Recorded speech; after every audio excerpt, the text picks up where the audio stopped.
हम लोगों ने कल एंट्रियाँ बनाई थी। लेजर गाउन घर से बनाने के लिए बोला था, बहुत सिंपल तरीके से बनता है लेजर गाउन। मैंने कल ही एक परफॉर्मा आपके लिए बनाया था।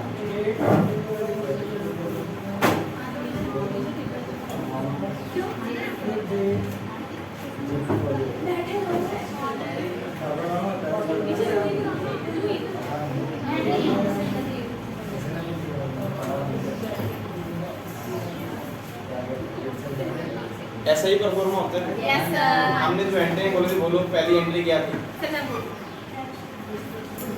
जनवरी 2020 में, ऐसा ही था ना सर? फर्स्ट जनवरी की जनवरी 2020 एक तो पहली एंट्री थी कि उसमें अपना बिजनेस स्टार्ट किया। मिस्टर सुंदर ने बिजनेस स्टार्ट किया था कैश 10,000 रुपये लगा के। नहीं नहीं सर, 50,000। 50,000 रुपये 50,000 कैश एंट्री हमने क्या बनाई थी? कैश कैश मतलब जो हम पहला अकाउंट बनाएंगे वो कौन सा बनाएंगे? ऐसे ही बनाएंगे ना। यस हेडिंग ऊपर लिखना चाहिए, ऊपर मैंने जगह छोड़ी नहीं इसलिए नीचे लिख दिया कि फर्स्ट अकाउंट जो हम बनाएंगे कैश अकाउंट बनाएंगे। एंट्री क्या आई थी? कैश अकाउंट को कैपिटल अकाउंट। दो अकाउंट बनने चाहिए, कैश भी और कैपिटल भी। सबसे पहले कैश का ही बनाते हैं। यस। जब कैश का अकाउंट बनाओगे तो डेबिट में कैश था, क्रेडिट में कैपिटल थी। तो कैश आपके डेबिट में आ रहा तो आप डेबिट में पोस्ट डेबिट साइड करोगे या में फिर बाय क्रेडिट में? Capital to capital. जो पैसे आए थे वो कैपिटल के आए थे। Yes sir. कितने आए थे? 50,000। उसके बाद नेक्स्ट एंट्री क्या थी? सर गुड्स परचेज का इसमें 2 जनवरी को। गुड्स परचेज 2 जनवरी को परचेज किए थे। Yes sir. एंट्री क्या पोस्ट की थी? डेबिट में कैश परचेज, क्रेडिट में। ये जनवरी 2 में था तो हम लिखेंगे बाय 10,000। उसके बाद आपकी एंट्री क्या थी? तीसरी एंट्री क्या थी भाई? Sir goods sold. गुड्स हमने सेल की थी यस सर। 5,000 रुपए की। Yes sir. कितनी तारीख को? 5 जनवरी को। 5 जनवरी को। 5 जनवरी को। जब गुड्स सेल करते हैं एंट्री क्या आती है? Cash to sale. Sale credit debit में कैश। तो कैश यहाँ पे भी आएगा टू सेल। 5,000। उसके बाद entry goods purchase from Raj. Goods purchase Raj से परचेज की थी। कैश की एंट्री नहीं है तो इसमें एंट्री पोस्ट नहीं है। Yes sir. Yes sir. और अगली एंट्री भी क्या है? लड़ो मत मेरे से, पूछ लो क्या हो गया। जो एंट्री आप किसी से उधार में कर रहे हो तो उसमें कैश की जब बात ही नहीं हुई तो कैश नोट ही नहीं होगा। Yes sir. उसके बाद एंट्री क्या थी? सर उसके बाद गुड्स रिटर्न। गुड्स हमने रिटर्न कर दी थी राज को। उसमें भी कैश का कोई लेना देना नहीं। क्या हो गया भाई, क्यों शोर मचा रहे हो? मेरी सुन लो, मेरे जो कुछ पूछना है मेरे से पूछ लो, आपस में लड़के कुछ नहीं बता रहे। गुड्स रिटर्न की थी, उसमें हमारा कैश का कोई लेना देना नहीं था। हमने एंट्री पोस्ट की थी। गुड्स जब रिटर्न की थी डेबिट में राज कर लिया था, क्रेडिट में परचेज कर लिया। Yes sir. तो एंट्री में कैश नहीं आया तो कैश अकाउंट में नहीं जाएगा। यस उसके बाद सर ऑफिस रेंट पे। ऑफिस रेंट पे किया था हमने। इसमें कैश है कितना पे किया? 5,000। 500 लिखवाया था। 500 लिखवाया था मैंने। कैसे, कितनी तारीख को पे किया था? सर 20 जनवरी को। जनवरी 20 को। बाय रेंट अकाउंट 5,000 लिख लो। सर 5,000 था। 5,000 था। कोई फर्क नहीं पड़ता, हमें तो अकाउंट ही बनाना है, लड़ो मत। उसके बाद क्या एंट्री? सर उसके बाद कैश डिपॉजिट इनसे बैंक। बैंक में पैसे जमा किए थे कितने? इसमें कैश है 5,000। जब जमा कर रहे हो तो कैश कौन सी साइड में होता है? क्रेडिट साइड में। कितनी तारीख को जमा हुए? 2 फरवरी को। By bank SBI 5,000। उसके बाद कैश विथड्रॉ कितनी तारीख को? 8 फरवरी को। जब कैश विड्रॉ करोगे तो पैसे आपके पास आएंगे। Yes sir. डेबिट में कैश, क्रेडिट में बैंक। तो आप क्या लिखोगे? 2 बैंक अकाउंट लिख दिया मैंने। एसबी जब हमने कितने पैसे निकाले? 2,000। 2,000 में। उसके बाद सर पेड किया राज को बाय चेक। राज को चेक से पेमेंट कर रहे हैं तो वो एंट्री इसमें नहीं आने वाली क्योंकि यस चेक का सर लेन उसमें देन। कैश नहीं है। उसके बाद सर उसमें क्या है? सर उसमें रिसीव किया था मिस्टर सुंदर ने। सुंदर से रिसीव किया चेक। चेक नंबर सी पे तो बैंक में आनी है एंट्री, उसमें आनी नहीं है। उसके बाद कोई और एंट्री कैश में था वो कितना? 5,000। 5,000 रुपये इनकम का आपको कैश में आया। डेबिट में कैश, क्रेडिट में रिपेयर इनकम ऐसे ही करो। कितनी था repair? 29 sir. Repair income cash की एंट्री थी भाई? Yes sir. श्योर है? Yes, sir. कितना 5000? 5000। टू रिपेयर इनकम हमने डाल दिया। इसके अलावा तो कोई एंट्री नहीं। जब आपके पास ये एंट्री खत्म हो जाती है तो आपका काम ही रह जाता है कि बैलेंस बराबर करने हैं आपको। आपका लेजर काउंट ये नहीं होता कि सिर्फ यहाँ खत्म हो गया कि आपने एक साइड में बैलेंस निकाल दिया और 5 खत्म हो गया, उसके नीचे भी आपको बैलेंस निकाल के दिखाना होता है। अभी सबसे पहले देखेंगे डेबिट साइड क्या आ रहा है। 50, 55, 57, 5, 62 यही आ रहा है टोटल। कितना? जिसको टोटल अच्छी तरह से करना आता है तो वैसे ही कर लेगा, नहीं तो पेपर में आप कैलकुलेटर ले जा सकते हैं, ऐसी कोई दिक्कत नहीं है। जरूरी नहीं है कि जो बैलेंस आ गया हम लिख देना है, हम नीचे लिख लेंगे भी डेबिट साइड में 62,000, क्रेडिट साइड में 10, 15, 5, 20। तो कौन सी साइड ज्यादा है? तो जो साइड ज्यादा हम वही लिख देंगे दोनों तरफ 62,000। 62,000 में से 20,000 माइनस कर देंगे तो कितना बचेगा? 42 है जी। 42 यहाँ पर हम लिखेंगे by balance carry down carry forward लिख दीजिए, कैरी डाउन लिखे हमेशा वैसे ही लिखा जाए, ठीक है। कितने का आ रहा है? 42 का। जब आपका ये बैलेंस है जो आपने बैलेंस एडजस्टमेंट में डाला है वही बैलेंस आपका इधर भी आना चाहिए। Yes, sir. तारीख हमें नहीं बताई तो कोई बात नहीं, हम लीव भी कर देंगे। टू बैलेंस डाउन कितना बैलेंस आप आगे लिखे होगे? 42 42। मतलब कि पूरा काम करने के बाद हमारे पास जो कैश बचा डेबिट साइड में 42,000 रुपये बचा। यस आपका कुछ चेंज आया मे बी शायद वो 500 की वजह से चेंज आया और कोई बाकी एंट्री तो सेम है। हाँ जी। तो आपका 40,000 कैसे आ रहा था? सर मैंने 2000 वाले उसमें 200 डाल देते। कर ही नहीं थे सर। चलो, किसी को डाउट लेजर अकाउंट बनाने में बहुत सिंपल तरीके से सारे अकाउंट ऐसे बनते हैं। जब पेपर में आपको अगर आ गया क्वेश्चन तो मे बी ऐसा ही आता है, 5-6 एंट्रियाँ देंगे, बोल सकते हैं आपको जर्नल बनाओ, जर्नल तो एक ही कॉलम में कंप्लीट कर देते हैं। लेजर के आपको अलग अलग अकाउंट बनाने पड़ेंगे। सेम इसी तरह से बैलेंस निकालोगे, किसी का बैलेंस क्रेडिट में आएगा, किसी का डेबिट। जब भी ये बैलेंस कंप्लीट करना है, अगर क्रेडिट साइड लगा रहे हो तो बाय बैलेंस कैरी फॉरवर्ड या फिर कैरी डाउन लगाओगे, अगर डेबिट में तो टू बैलेंस कैरी डाउन या फिर कैरी। आगे जब भी लेके आते हैं तो ब्रॉड फॉरवर्ड आता है, ठीक है। अगर क्रेडिट में होगा तो बाई के साथ, डेबिट में तो। अगर ये बैलेंस यहाँ पे नहीं निकाल के दिखाते, जैसे आपने नहीं निकाला तो वो नंबर करते हैं उससे। ये बैलेंस दिखाना होगा, आपने तो बराबर करके छोड़ दिए, जो बैलेंस आपने यहाँ पे निकाला उसको आगे लिखिए, अगर इधर निकाल रहे तो उसको उधर लिखिए, ठीक है। कोई डाउट किसी को, कोई ऐसा जिसको ना लगा हो भी मुझे अभी तक नहीं पता, हो जाएगा। नेक्स्ट आपके पास है टी बैलेंस, जिसको फुल फॉर्म ट्रायल बैलेंस बोलते हैं। आपको जर्नल आ गई, लेजर आपने बना ली, लेजर के कुछ अकाउंट जिन्होंने नहीं बनाया तो घर से बना लीजिए, प्रैक्टिस बेस पे आपको करना पड़ेगा। अगर नहीं करोगे मेरे लिए नहीं, सिर्फ अपने लिए करना, क्योंकि सीधा डाल के जाके पेपर में करोगे मे भी शायद ना हो। यहाँ पर कुछ प्रैक्टिस करके जाओगे कुछ एंट्रीज की तो हो जाएगा। ट्रायल बैलेंस पढ़ते हैं हम। ट्रायल बैलेंस क्या होता है? ट्रायल बैलेंस की किसी को डेफिनेशन पता है क्या होती है? Trial balance is the summary of all those accounts which we open in the ledger book. वो सारे खाते उनका बैलेंस जो हम लेजर बुक में खोलते हैं उनकी समरी होती है trial balance. The both side of the trial balance must be equal, like debit side और क्रेडिट। जब भी ट्रायल बैलेंस बनाओगे उसकी डेबिट साइड और क्रेडिट साइड का बैलेंस बराबर आना चाहिए। There is no requirement of adjustment entry to maintain the balance. Balance को मेंटेन करने के लिए किसी भी प्रकार की कोई एडजस्टमेंट एंट्री की जरूरत नहीं होती। जो आपने लेजर में अकाउंट बनाए हैं, जितनी भी आप एंट्री पोस्ट की, उसके जब लेजर अकाउंट बनाओगे जो भी डेबिट और क्रेडिट बैलेंस आएगा वो आप सेम वैसे ही उतारते हो ट्रायल बैलेंस में।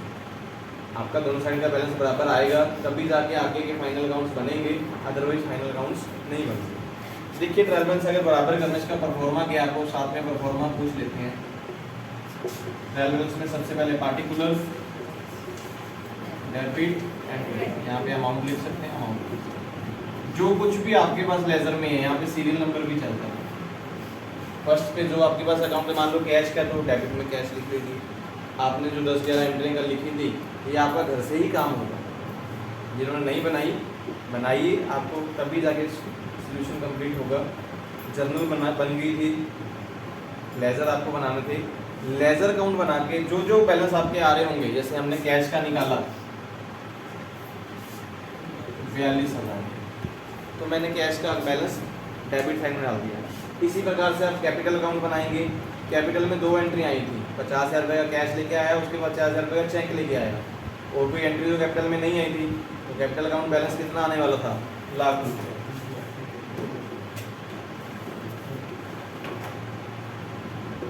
इस तरह से आपके बैलेंस आएंगे और आपको ट्रायल बैलेंस कंप्लीट करना है। जब आपके सारे अकाउंट्स बन जाएंगे, नीचे जो टोटल आएगा दोनों साइड का बराबर आना चाहिए, क्योंकि आपने एंट्री डबल साइड पोस्ट की है, वो आपका बराबर सबको घर से करके लाना है। जो बना लेगा ट्रायल बैलेंस में, ऐसा कोई दिक्कत हो किसी को लगता हो ना बने। जिन्होंने तो लेजर अकाउंट बनाए हैं वो तो बहुत जल्दी ट्रायल बैलेंस चाहे अभी बैठ के बना सकते हैं। जिन्होंने नहीं बनाए वो घर से पहले लेजर अकाउंट बनाइए, फिर ट्रायल बैलेंस बनाइए। ट्रायल बैलेंस में हमारे पास जो मेन क्वेश्चन आ सकता है वो आ सकता है कि error of trial balance. Trial balance में एरर कितने प्रकार के हैं? 2 प्रकार के एरर होते हैं। The error which can be located by the trial balance. कुछ एरर ऐसे होते हैं जिनको ट्रायल बैलेंस में आप लोकेट कर सकते हो। The error which can not be located by the trial balance.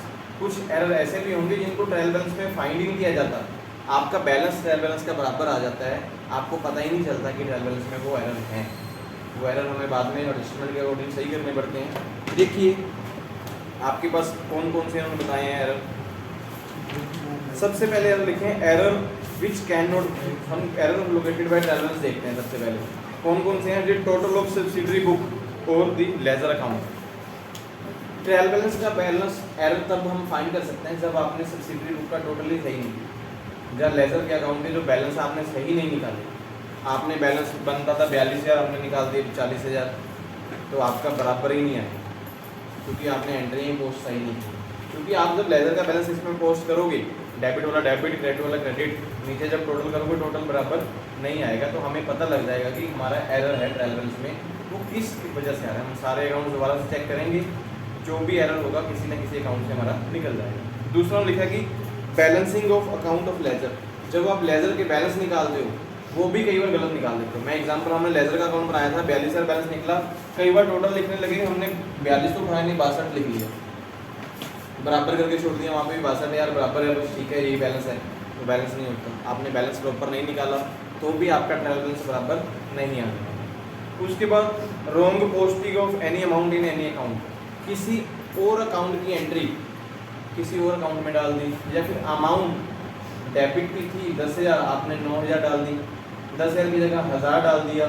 कई बार लिखते समय ही आपने गड़बड़ कर दी, 42 की जगह 4200 लिख गए, 1 लाख की जगह 10,000 लिख गए, तो गड़बड़ आपकी हो सकती है जब आप बैलेंस प्रॉपर नहीं लिखते। Posting of any account may be post by wrong side. Ledger में बैलेंस डेबिट आ रहा है, आप क्रेडिट लिख के कैश को क्रेडिट लिख दिया, कैपिटल को डेबिट लिख दिया, तो वहाँ पर भी आपके बैलेंस बराबर नहीं आएंगे। ये लेजर में हमें ट्रायल बैलेंस में पता लग जाता है। Balance of any account may be omitted in written trial balance. सभी बैलेंस आपने बनाए थे, कोई बैलेंस आपने ट्रायल बैलेंस में लिखा ही नहीं, देख लिया कैश का बैलेंस 42,000 है, लिखना भूल गए, वहाँ पे लाइन लगा के चलेगी भी कैश का बैलेंस ही कुछ नहीं है, तो भी गड़बड़ आपके पास आ जाती है। ट्रायल बैलेंस में जो एरर है वो पकड़ा जाता है कि आपने बैलेंस नहीं लिखा।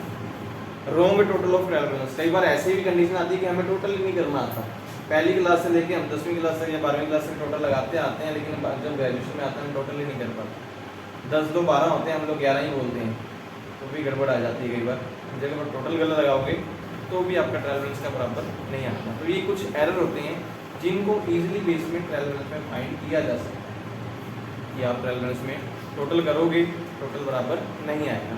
कुछ ऐसे एरर भी होते हैं जिनको ट्रायल बैलेंस में फाइंड नहीं किया जाता, टोटल आपका इक्वल आ जाता है, लेकिन आपको पता नहीं चलता कि ट्रायल बैलेंस में वो एरर हैं। देखिए कौन कौन से एरर हैं। सबसे पहले error of omission. Error of omission का मतलब होता है कि आपने कोई एंट्री बिल्कुल ही अकाउंट से उड़ा दी। उड़ा दी का मतलब कि हमें एक एंट्री एग्जांपल दी उन्होंने कि आपने 10,000 रुपये की गुड्स जो है सेल की थी राम को, हमें एंट्री पोस्ट करनी थी राम टू सेल, हमने वो बुक्स में अपनी बुक्स में एंट्री पोस्ट ही नहीं की, ना तो राम के खाते में एंट्री गई ना सेल के खाते में एंट्री गई। जब एंट्री डली ही नहीं तो ट्रायल बैलेंस में कोई फर्क पड़ेगा? कोई फर्क नहीं पड़ेगा, क्योंकि बाकी सारे अकाउंट आप लेके जब एंट्रियाँ पोस्ट कर दोगे, बराबर कर लोगे, ट्रायल बैलेंस बराबर आ जाएगा। मैं एग्जांपल के तौर पे बता रहा हूँ कि मैंने एक एंट्री पोस्ट कर ली कि 10,000 रुपये लगा के बिजनेस स्टार्ट किया, सिंपल सा हो गया। जब आपने 10,000 लगा के बिजनेस स्टार्ट किया, एक एंट्री आगे की 10,000 लगा के 5,000 की गुड्स परचेज की, एक एंट्री तो है, डेबिट में कैश 10,000 आ गया, क्रेडिट में कैपिटल आ गया। गुड्स की एंट्री जो परचेज की वो मैंने पोस्ट ही नहीं की, तो दोनों तरफ तो 10,000 बैलेंस हो ही जाएगा। जब गुड्स की एंट्री पोस्ट करते तो 5,000 वो भी डल जाता, लेकिन वो डला ही नहीं, तो ट्रायल बैलेंस में कोई फर्क नहीं पड़ेगा। ऐसा एरर होता है कई बार ट्रायल बैलेंस में, कई बार क्लैरिकल मिस्टेक ऐसे हो जाते हैं, क्योंकि इंसान जो है गलतियों को क्या कहते हैं, पुतला है, कुछ भी कभी भी कोई गलती कर देता है बंदा। तो ऐसी कोई कंडीशन आपके पास आ जाए जब आपने कोई एंट्री पोस्ट ही नहीं की, तो आपका ट्रायल बैलेंस का एरर जो आएगा ही नहीं, मीन्स आपका बराबर जो है बैलेंस आ जाएगा। ऐसे एरर कब पकड़े जाते हैं, जब हम लोग रिकॉन्सिलेशन ऑफ अकाउंट्स करते हैं। जिन लोगों को आपने सामान बेचा होता है उनको आपको स्टेटमेंट भेजनी होती है, जिनसे आपने सामान खरीदा होता है वो लोग आपको स्टेटमेंट भेजते हैं, बैंक के साथ आपको अपनी स्टेटमेंट मैच करनी होती है। इन सभी प्रोसेस को रिकॉन्सिलेशन बोलते हैं। जब हम बैलेंस मैच करते हैं सभी पार्टीज़ के साथ, मतलब साल के लास्ट में आपको जब अपनी बैलेंस शीट बनानी है, जो आप चीज़ें बैलेंस दिखा रहे हो कि इन लोगों से डेब्टर्स से इतना पैसा लेना है, वो डेब्टर्स भी अपनी बुक्स में उतना पैसा दिखाते हैं कि हमने आप पे इतना पैसा देना है। अगर गवर्नमेंट जब ऑनलाइन चेकिंग करती है, सिस्टम डालती है, सिस्टम में तो आपने उस फॉर्मूले उनके लगे होते हैं, तो सामने आ जाते हैं किन किन लोगों के क्या क्या बैलेंस आ रहे हैं। अगर डिफरेंस आते हैं तो केस लग जाते हैं, हमको केस सोल्यूशन करवाने पड़ते हैं गवर्नमेंट पर जुर्माना। अदरवाइज अगर आपका सही है तो फिर कोई दिक्कत नहीं होती। दूसरा एरर हमारे पास क्या है, error of commission. Error of commission का मतलब क्या होता है, जब अकाउंट डेबिट और credit in place of another account, आपने किसी अकाउंट को डेबिट की जगह क्रेडिट में डालते हैं। एग्जाम्पल मैं बोलूँ कि मैंने 10,000 रुपये की गुड्स राम को सेल की, आपने गलती से एंट्री पोस्ट कर दी डेबिट में परचेज, क्रेडिट में कैश, कोई फर्क पड़ेगा? कोई फर्क नहीं पड़ने वाला। अगर 10,000 की सेल की एंट्री डालता, डेबिट में कैश, क्रेडिट में सेल आना था, दोनों तरफ 10,000 की एंट्री आनी थी। अभी एंट्री आपने पोस्ट कर दी परचेज टू कैश, डेबिट में परचेज आ गया, क्रेडिट में कैश आ गया, 10,000 की एंट्री तो दोनों तरफ डली गई। हमें जब अकाउंट्स के बारे में नहीं पता चलता कि कमीशन बेस पे कौन सा अकाउंट्स है, कई बार जैसे फिक्स एसेट में उलझ जाते हैं हम लोग। फिक्स एसेट और करंट एसेट में एंट्री आएगी कि स्कूटर परचेज किया हमने, बहुत सारे लोग एंट्री डालेंगे स्कूटर टू कैश, बहुत सारे लोग ऐसे भी जिनको नहीं पता होता वो क्या डालेंगे, गुड्स टू कैश या फिर परचेज टू कैश। कोई फ़र्क पड़ेगा अकाउंट्स में? कोई फ़र्क नहीं पड़ेगा, एंट्री तो दोनों तरफ डली है, लेकिन आपने जो है उसका अकाउंट का जो बेस है वो ही अलग कर दिया। उसके बाद error of principle. Error of principle का मतलब होता है कि जब आप क्लासिफिकेशन ही प्रॉपर नहीं कर पाते, कैपिटल और रेवेन्यू में देख नहीं पाते कि आपके एक्सपेंसिव हैं या इनकम है, उस टाइम पे आप जब गलत एंट्री पोस्ट करते हो, आपकी कोई बंदा मैंने मान लो एक्सपेंसिव या रेंट एक्सपेंसिव, आप उसको रेंट इनकम डाल दो। डिस्काउंट इनकम है, आप उसको डिस्काउंट एक्सपेंसिव डाल दो। कई बार बंदा उलझ जाता है डिस्काउंट एक्सपेंसिव है या इनकम है। कई बार हम सीधी एंट्री चलते हैं, डिस्काउंट ही लिख रहते हैं, डेबिट भी क्रेडिट भी, क्लियर नहीं कर पाते भी कितना खर्चा हुआ कितना इनकम हुआ। तब उस टाइम में हमारे पास ये प्रॉब्लम आती है कि एंट्री तो आप पोस्ट कर रहे हो लेकिन आपने प्रिंसिपल ही गलत किया। पर्सन अकाउंट है, पर्सन की जगह आप उसको एसेट बना देते हो, एसेट्स को एक्सपेंसिव बना देते हो, तो वहाँ पर आपकी गड़बड़ हो सकती है, लेकिन अकाउंट्स के टोटल में कभी गड़बड़ नहीं होती। ऐसे एरर कभी भी फाइंड नहीं होते। जब हम रिकॉन्सिलेशन वगैरह करते हैं तब जाके क्लियरेंस आती है। फिर आते हैं कंपनसेटिंग एरर। कंपनसेटिंग एरर का मान लीजिए आपके बिजनेस में 2 एंट्रियाँ हुई हैं, राज को 10,000 रुपये दिए, राम से 1,000 रुपये रिसीव किया, समझ गए? राज से सॉरी मैंने एंट्री बोली, राज को 10,000 दिए, आप ऐसे लिखोगे ना, राज 10,000 टू कैश 10,000, यही एंट्री लिखोगे। राम से 1,000 रुपये रिसीव किया, कैश 1,000 टू राम 1,000, दोनों एंट्री यही होंगी। जब पेमेंट कर रहे हैं तो एंट्री ये है, जब रिसीव कर रहे हैं तो एंट्री ये है। जब बुक्स में पोस्ट करने बैठे तो आपने कंपनसेटिंग क्या किया, राज को 1,000 बना दिया, राम को 10,000 बना दिया। एंट्री तो दोनों तरफ डली, 1,000 वाली भी दोनों तरफ डल गई, 10,000 भी दोनों तरफ डल गई। आपको नहीं पता लेकिन आपका बैलेंस भी बराबर आ गया ट्रांजेक्शन का। आपने बोला कि हमारा ट्रांजेक्शन बराबर आ रहा है, मतलब सही चल रहे हैं हम लोग। ये एरर कब मिलेंगे, जब आप रिकॉन्सिलेशन वगैरह करोगे। जब आपको राज की एंट्री आपके पास आएंगी, राज की स्टेटमेंट आप भेजोगे, जब आपके पास आएगी तब पता लगेगा कि 1,000 की 10,000 पोस्ट किया हुआ है। जब राम की आएगी तो पता लगेगा कि 10,000 की जगह 1,000 पोस्ट करना था, आपने 10,000 पोस्ट किया हुआ है। तो ऐसे एरर कभी भी ट्रायल बैलेंस में फाइंड नहीं होते। ये 4 प्रकार के हैं, error of commission, omission, compensating error, error of principle. ये 4 एरर जब भी ट्रायल बैलेंस में आएंगे ट्रायल बैलेंस के ऊपर टोटल बैलेंस है उसके ऊपर कोई फ़र्क नहीं पड़ेगा, आपका बैलेंस बराबर ही आएगा। जो दूसरे एरर हैं जिनको हम ट्रायल बैलेंस में लोकेट कर सकते हैं, उसका मतलब ये होगा कि ट्रायल बैलेंस का टोटल ही आपका बराबर नहीं है, आपको अपनी बुक्स दोबारा से चेक करनी पड़ेगी। ये क्वेश्चन आपको बहुत बार आता है थ्योरी में कि ट्रायल बैलेंस क्या है, टाइप्स ऑफ एरर डिफाइन कीजिए आप एरर, ठीक है। या फिर एक बार आपको पूछ सकते हैं ट्रायल बैलेंस बनाने के मेथड कौन कौन से हैं। ट्रायल बैलेंस किस मेथड से बनाया जाता है। सबसे पहला मेथड है कि बैलेंसिंग मेथड, जिसको हम ये वाला मेथड बोलते हैं।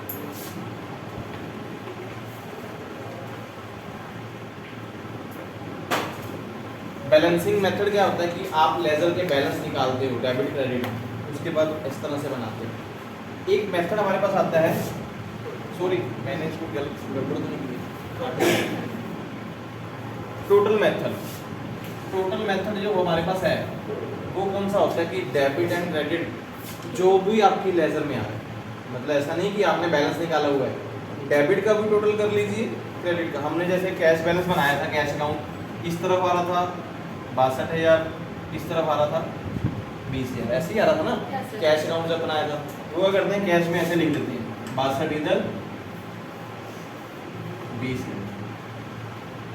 बैलेंस नहीं निकाल, इस तरह से लेके चलते कि लेजर में हमने बैलेंस नहीं निकाले, हम सिर्फ टोटल से ही चल पड़े। डेबिट का भी टोटल ले लिए, क्रेडिट का भी, सारे अकाउंट डेबिट एंड क्रेडिट डालेंगे वैसे ही सभी, कैपिटल भी कैश भी, जिस साइड में जो जो बैलेंस आ रहे हैं सारे उस तरह से लिखते चले जाएंगे, लास्ट में जाके टोटल करेंगे। एक बार कई बार आता है कंबाइन मेथड, कंबाइन होता है इन दोनों को इकट्ठे लेके चलना, बैलेंस वाला भी बना लो टोटल वाला भी बना लो। मोस्टली हमारे पास जो चलता है वो बैलेंस वाला ही चलता है। रूल जो है फाइनेंशियल अकाउंट्स के अकॉर्डिंग वो यही कहते हैं कि आप जब भी ट्रायल बैलेंस बनाओ वो बैलेंसिंग मेथड वाला ही बनाओ, उससे क्लियरेंस ज़्यादा होती है कि आपके बैलेंस बराबर है या नहीं है, ट्रायल बैलेंस सही बन रहा है या नहीं बन रहा है। बना सकते हैं कोई ट्रायल बैलेंस, किसी को कोई डाउट हो भी ट्रायल बैलेंस उससे नहीं बनेगा। हाँ जी, कोई एग्जांपल के तौर पे कुछ एंट्रीज हैं ट्रायल बैलेंस में। सबसे पहले एंट्री इंटरेस्ट ऑन कैपिटल, ये क्या होता है, खर्चा होती है इनकम होती है, क्या होता है इंटरेस्ट ऑन कैपिटल, किस साइड में आएगा। हाँ भाई, इन लोगों को सोचने मत ये डूबे तेरे को भी ये डूबे। हाँ भाई, किस तरह से खर्चा है इनकम है। हाँ जी, कैसे डेबिट साइड खर्चा है। अभी तो आप लोग बोल रहे थे इनकम है, फिर सोच लो इंटरेस्ट ऑन कैपिटल का खर्चा होता है, कंपनी को पे करना पड़ता है कैपिटल के ऊपर, जिसका कंपनी को पैसा देना पड़ता है, तो ये खर्चा होता है हमेशा डेबिट साइड में आता है। उसके बाद आते हैं क्रेडिटर। क्रेडिटर कौन होते हैं भाई, किसी और ने नहीं बोलना, क्या होता है क्रेडिटर। क्रेडिट तो होगा, क्या होता है ये, कौन से पर्सन होते हैं।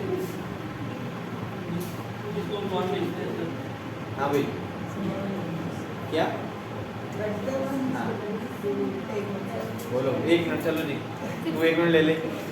हाँ भाई, एक क्रेडिटर क्या होते हैं, जिन्हें तो पैसे लेने होंगे। नहीं होता डेटर्स होते हैं के नहीं, आप क्लियर वर्ड में बोलो ना, क्रेडिटर कौन होते हैं, जिनसे पैसे लेने होते हैं, जिन्होंने हमसे सामान उधार लिया होता है। क्रेडिटर वो, हाँ जी, जिनसे जिनसे सेम होता है, जिनसे ये सेम होता है। क्रेडिटर क्या होता है। हाँ भाई, आपका अकाउंट बैकग्राउंड अकाउंट्स का है, नॉन मेडिकल, आप डॉक्टर बनने से वापस यहाँ कोई बात नहीं, जिनसे आप सामान खरीदते हो वो क्रेडिटर होते हैं। हाँ जी, क्रेडिटर कौन होते हैं,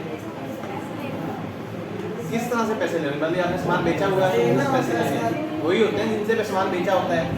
क्रेडिटर कौन होते हैं, जिनसे पैसे लेने होते हैं। क्रेडिटर हाँ भाई, बोल फटाफट बोल। नहीं सर, कुछ नहीं पता क्रेडिटर कौन होते हैं। हाँ भाई, भाई ऐसे काम थोड़ी चलेगा, देने होते हैं क्रेडिट। इन सबको देख के तो नहीं बोल रहे तुम लोग क्रेडिटर।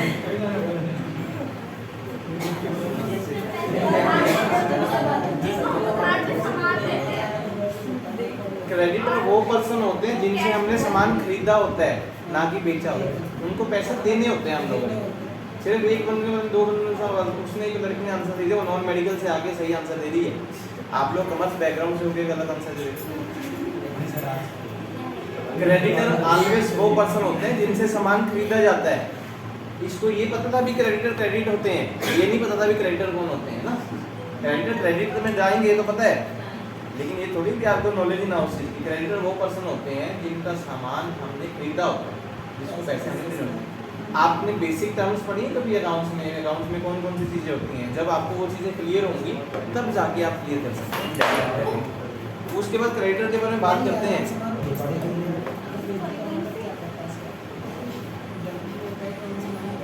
ओपनिंग स्टॉक किस साइड में होता है?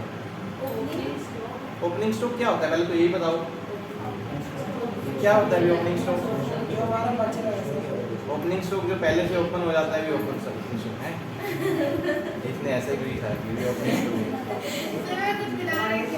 मतलब ये ओपनिंग स्टॉक होता है। हाँ भाई, कई बार जैसे नई शॉप खोली या बिजनेस खोल ली, उसकी ओपनिंग सेरेमनी करते हैं, वो ओपनिंग स्टॉक है। सामान अंदर जो पड़ा है, जो पुराने पिछले साल में हमारे पास सामान बचा होता है वो अगले साल में ओपनिंग स्टॉक बन जाता है। किस साइड में आता है ओपनिंग स्टॉक?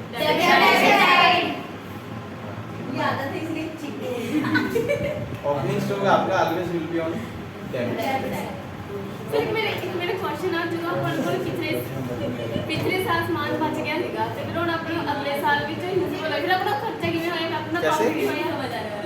पिछले साल में सामान बच गया था, ਤੇ ਫਿਰ ਓਪਨਿੰਗ ਸੋ ਕੋਈ ਹੁੰਦਾ ਵਾ ਜਿਹੜਾ ਆਪਣੇ ਕੋਲ ਪਿਛਲੇ ਸਾਲ ਬਚਿਆ ਸੀਗਾ ਤੇ ਉਹ ਅਗਲੇ ਸਾਲ ਵੀ ਆਪਣੇ ਯੂਜ਼ਫੁਲ ਹੋਊਗਾ। ਫਿਰ ਤਾਂ ਆਪਾਂ ਨੂੰ ਵਧੀਆ ਜਾਂ ਆਪਾਂ ਨੂੰ ਨਵਾਂ ਨਹੀਂ ਖਰੀਦਣਾ ਪਊਗਾ। ਫਿਰ ਆਪਣਾ ਖਰਚਾ ਕਿਵੇਂ ਹੋਇਆ? खर्चा मैंने क्या बोला भी ओपनिंग स्टॉक खर्चा होता है।